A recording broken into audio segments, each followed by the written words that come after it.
আসসালামু আলাইকুম। কিরে মা, দেরি করলি কেন? আজকে আসার সময় আমি গাড়ি ঘোড়া কিচ্ছু পাচ্ছিলাম না, এর মধ্যে একটা ফালতু ছেলে যে আমাকে হেল্প করতে আসছে, পর থেকে আমাকে এত হয়রানি করছে। কখনো বলে গাড়ি নষ্ট হয়ে গেছে, কখনো বলে তেল শেষ। এরকম বেয়াদব একটা ছেলে। কি বলিস এগুলো? আচ্ছা মা, তুমি ছেলেটার নাম বলো তো, নাম ঠিকানা এগুলো বলো।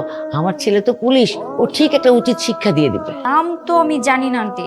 চল ঠিক আছে, যা আবার হয়েছে, তুই রুমে যা, ফ্রেশ হয়ে রেডি হয়ে আয়, যা। ঠিক আছে। কি তুই রেডি? হ্যাঁ মা, রেডি।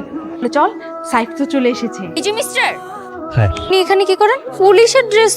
আমি আপনার ফিয়ন্সি। তার মানে আপনি এতদিন আমার সাথে আপনার কাছ থেকে দূরে দূরে থাকবো, আপনার পাশেই ছিল। কেন? আপনাকে একটু পরীক্ষা করার জন্য, দেখলাম আপনি কেমন নেই। তাহলে তো হইছে। প্রথমত আপনি আমার রাগ দেখছেন, দ্বিতীয়ত আপনি আমার মাতলামি দেখছেন, আমাকে পছন্দ হওয়ার চাপ শেষ। কিন্তু আমার তো আপনাকে পছন্দ হয়েছে। আমার লাইফে একটা রাগী মেয়েরই খুব দরকার ছিল। কিন্তু বিয়ে করতে আপনার কোনো সমস্যা নেই তো? না, ঠিক আছে। আপনার সাথে আমার বাইকের স্মৃতিটা কিন্তু সারা জীবন মনে থাকবে।